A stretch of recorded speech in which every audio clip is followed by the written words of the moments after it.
Hello दोस्तों, आज से हम लोग उत्तर प्रदेश विशेष की एक वीडियो श्रृंखला शुरू कर रहे हैं क्योंकि किसी भी एग्ज़ाम में जो उत्तर प्रदेश से रिलेटेड है उसमें उत्तर प्रदेश स्पेशल या यूपी स्पेशल के क्वेश्चंस ज़रूर पूछे जाते हैं।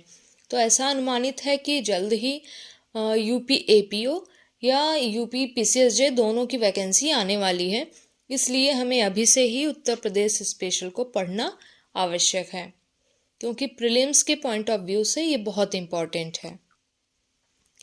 तो सबसे पहले आज हम लोग उत्तर प्रदेश की भौगोलिक स्थिति के बारे में जानेंगे।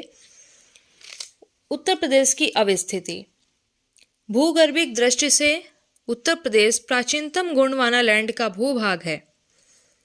उत्तर प्रदेश के दक्षिण भाग में स्थित पठारी भाग प्रायद्वीपीय भाग का ही अंग है, जिसका निर्माण विंध्य क्रम की शैलियों द्वारा प्री कैम्ब्रियन युग में हुआ है। उत्तर प्रदेश का अक्षांशीय विस्तार 23 डिग्री 52 मिनट से 31 डिग्री 28 मिनट उत्तरी अक्षांश के मध्य है। कुल अक्षांशीय विस्तार 60 डिग्री 36 मिनट है। उत्तर प्रदेश का देशांतरी विस्तार 77 डिग्री 30 मिनट पूर्व से 84 डिग्री 39 मिनट पूर्वी देशांतर के मध्य है। प्रदेश का कुल देशांतरीय विस्तार 60 डिग्री 09 मिनट है। एक बात नोट करके लिखेंगे कि उत्तर प्रदेश के अक्षांशीय और देशांतरीय विस्तार का स्रोत भारत वन स्थिति रिपोर्ट ISFR है। उत्तर प्रदेश की सीमाएं केंद्र शासित प्रदेश दिल्ली सहित कुल 9 राज्यों और केंद्र शासित प्रदेशों से लगी हुई हैं। मतलब दिल्ली सहित टोटल 9 राज्यों, मतलब केंद्र शासित प्रदेश और राज्य टोटल सबको मिला करके कुल 9 राज्यों से उत्तर प्रदेश की सीमा स्पर्श करती है या लगी हुई है। उत्तर प्रदेश की सीमा को स्पर्श करने वाले राज्य हैं। पहला है हिमाचल प्रदेश, दूसरा हरियाणा, राजस्थान, मध्य प्रदेश, छत्तीसगढ़, झारखंड, बिहार एवं उत्तराखंड। और उत्तर प्रदेश की सीमा को स्पर्श करने वाला एकमात्र केंद्र शासित प्रदेश दिल्ली है। इसकी सीमा उत्तर प्रदेश के गाजियाबाद एवं गौतम बुद्ध नगर से लगी हुई हैं। प्रदेश की पूर्वी सीमा बिहार एवं झारखंड से लगी हुई है और प्रदेश की उत्तरी सीमा नेपाल के अतिरिक्त उत्तराखंड एवं हिमाचल प्रदेश से लगी हुई है।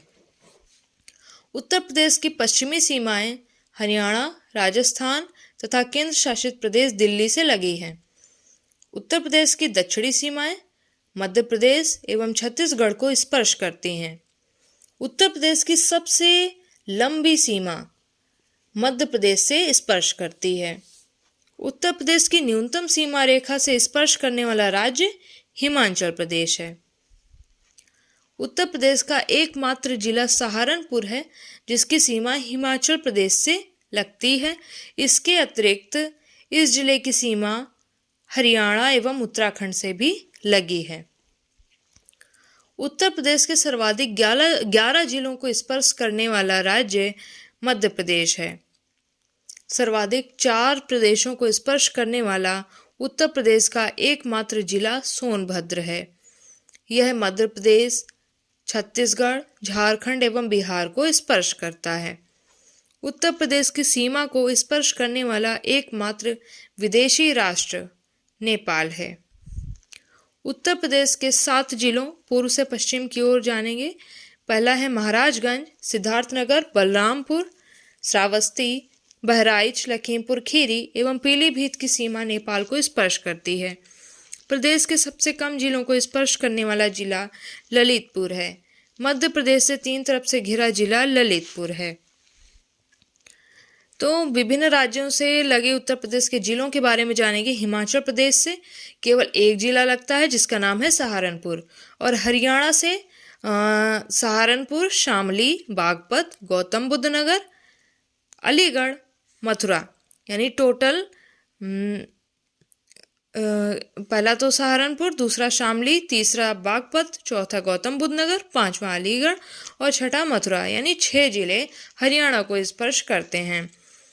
राजस्थान से केवल 2 जिले स्पर्श होते हैं। पहला तो मथुरा है और दूसरा है आगरा। मध्य प्रदेश से सर्वाधिक जिले स्पर्श करते हैं, जैसा कि पहले मैंने अभी बताया है कि 11 जिलों को स्पर्श करता है। और ये 11 जिले हैं, पहला है सोनभद्र, दूसरा है मिर्जापुर, तीसरा है प्रयागराज, चौथा है चित्रकूट, पांचवा है बांदा, छठा है महोबा, सातवां है झांसी, आठवां है ललितपुर, नौवां है आगरा और 10वां है इटावा और 11वां है जालौन। छत्तीसगढ़ से केवल एक जिला स्पर्श करता है, उसका नाम है सोनभद्र। और झारखंड से भी केवल एक जिला सोनभद्र स्पर्श करता है। बिहार से लगने वाली महाराजगंज की सीमाएं लगती हैं और कुशीनगर, देवरिया, बलिया, गाजीपुर, चंदौली, सोनभद्र। तो टोटल यहाँ पर 7 जिले हो गए हैं जो बिहार को स्पर्श करते हैं। पहला महाराजगंज, दूसरा कुशीनगर, तीसरा देवरिया, चौथा बलिया, पांचवा गाजीपुर, छठा चंदौली और सातवां है सोनभद्र।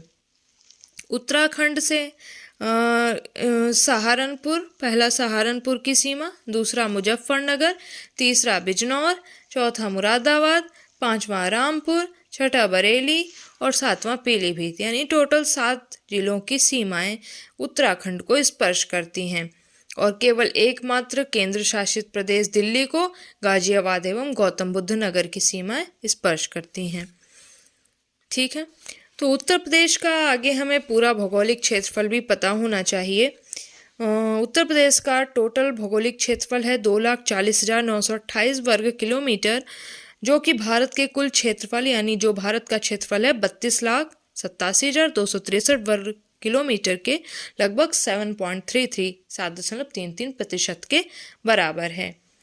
पूर्व से पश्चिम तक हमारे उत्तर प्रदेश की लंबाई 650 किलोमीटर तथा उत्तर से दक्षिण तक चौड़ाई 240 किलोमीटर है। क्षेत्रफल की दृष्टि से उत्तर प्रदेश का भारत में चौथा स्थान है और उत्तर प्रदेश से अधिक क्षेत्रफल वाले राज्य हैं। सबसे पहले नंबर पे है राजस्थान, दूसरे नंबर पे है मध्य प्रदेश, तीसरे नंबर पे है महाराष्ट्र और चौथे नंबर पे है हमारा उत्तर प्रदेश। उत्तर प्रदेश का वर्तमान भौगोलिक स्वरूप 9 नवंबर 2000 को अस्तित्व में आया है, क्योंकि इससे पहले उत्तराखंड भी हमारे यूपी का भाग था और ये इस तारीख को हमारे यूपी से उत्तराखंड को पृथक किया गया।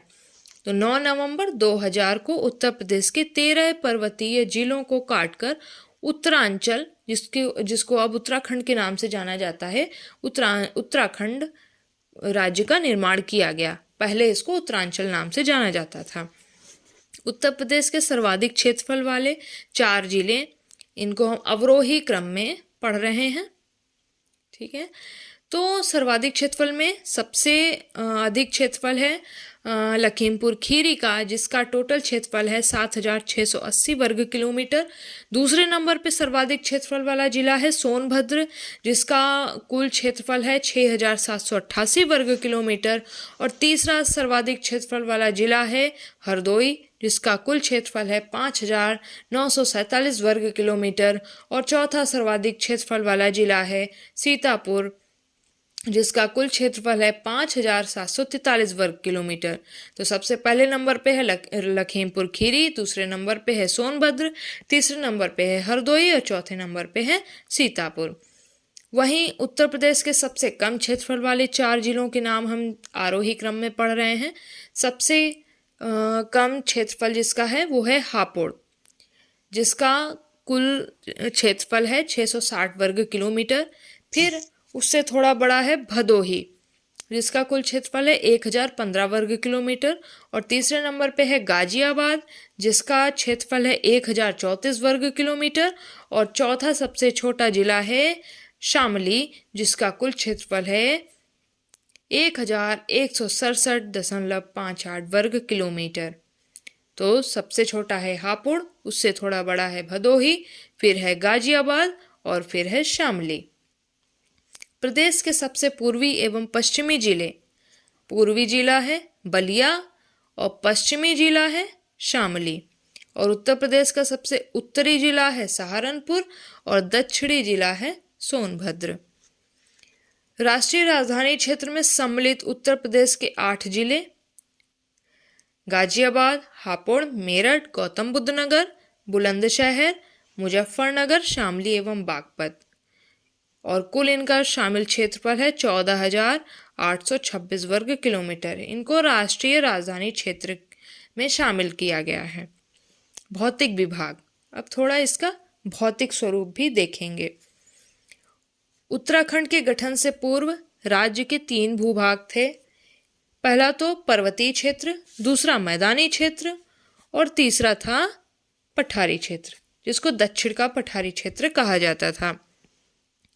परंतु उत्तराखंड के गठन के बाद पूरा पर्वतीय क्षेत्र उत्तर प्रदेश से अलग हो गया है और अब पर्वतीय क्षेत्र से लगा हुआ भांबर तराई क्षेत्र ही उत्तर प्रदेश में बचा हुआ है।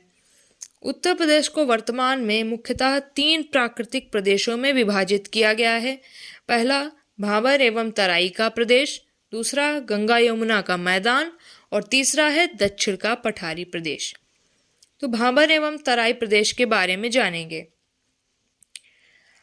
पश्चिम में सहारनपुर से लेकर पूर्व में देवरिया एवं कुशीनगर, पडरौना तक एक पतली सी पट्टी भाबर और तराई कहलाती है।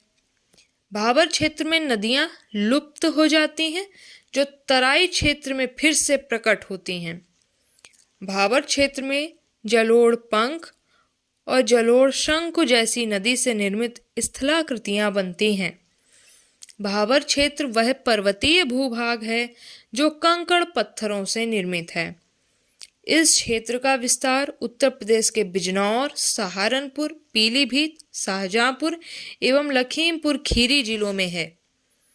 पश्चिम में यह क्षेत्र लगभग 34 किलोमीटर चौड़ा है, परंतु पूर्व की ओर बढ़ने के साथ यह संकरा होता जाता है। यानी हमारे पश्चिमी यूपी में ये चौड़ा है, लेकिन जितना हम पूर्व की ओर बढ़ेंगे तो ये पतला होता गया है और पश्चिम में ये लगभग 34 किलोमीटर चौड़ा है।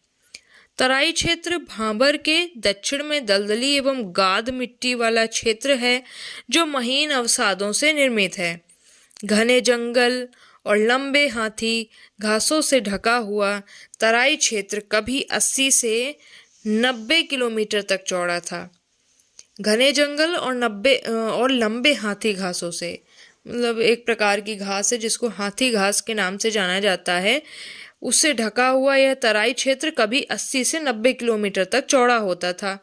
इसके अंतर्गत सहारनपुर, बिजनौर, रामपुर, बरेली, पीलीभीत, लखीमपुर खीरी, बहराइच, गोंडा, बस्ती, सिद्धार्थनगर, गोरखपुर, महाराजगंज, देवरिया और कुशीनगर जिलों के भाग आते थे।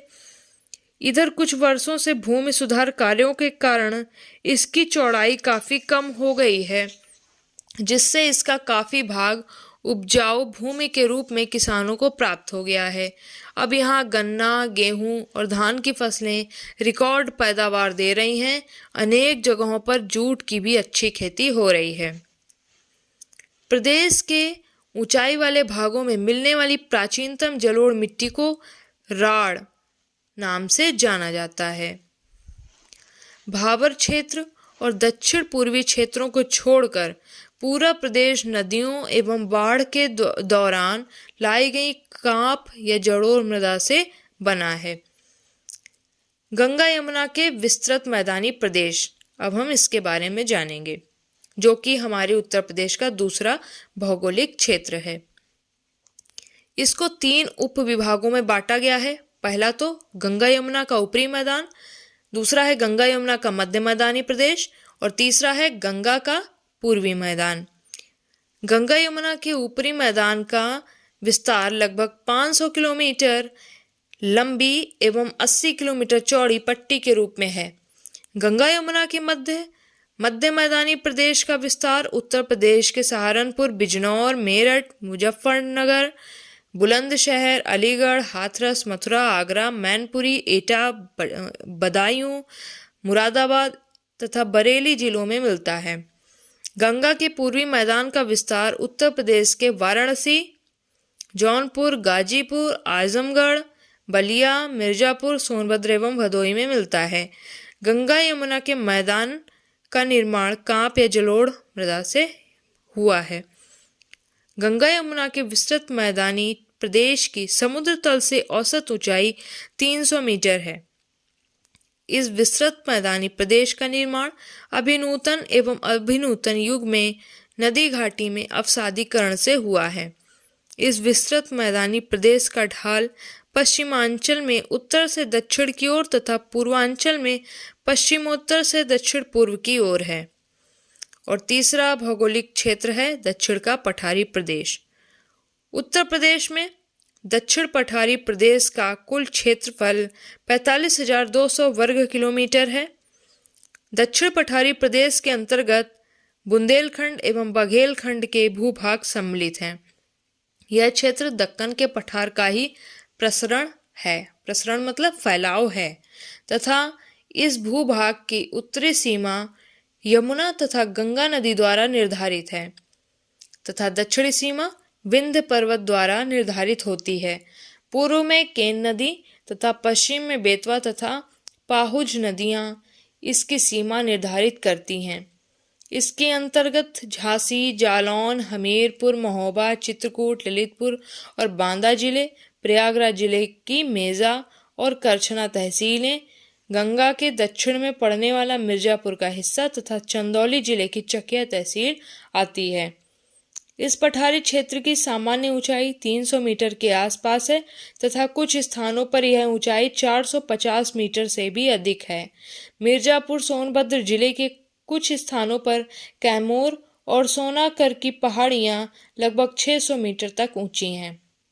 बुंदेलखंड का निर्माण उत्तर प्रदेश के दक्षिणी उच्च प्रदेशों में विंध्य काल की प्राचीनतम नील चट्टानों द्वारा तथा निम्न प्रदेशों में नदियों द्वारा निक्षेपित मिट्टी से हुआ है।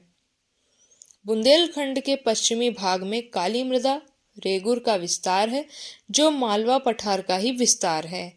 कैमूर श्रृंखला बुंदेलखंड से लगी हुई है। इसकी रचना विंध्य शैलों से हुई है। बुंदेलखंड में चलास नामक घास बहुतायत में पाई जाती है। बघेलखंड में शंक्वाकार टीले बहुतायत से मिलते हैं। बघेलखंड क्षेत्र की प्रमुख नदी सोन नदी है। बघेलखंड के उत्तर एवं दक्षिण में क्रमशः सोनभद्र एवं रामगढ़ की पहाड़ियां अवस्थित हैं। दक्षिण पठारी प्रदेश की औसत ऊंचाई 300 मीटर है और दक्षिण पठारी प्रदेश का ढाल दक्षिण से उत्तर की ओर है। दक्षिण पठारी प्रदेश की मुख्य नदियां चंबल, बेतवा, केन, सोन एवं टोंस हैं। कम वर्षा के कारण इस पठारी क्षेत्र में वृक्ष वनस्पतियां छोटी होती हैं। यहाँ की मुख्य फसलें ज्वार, तिलहन, चना और गेहूं हैं। Thank you.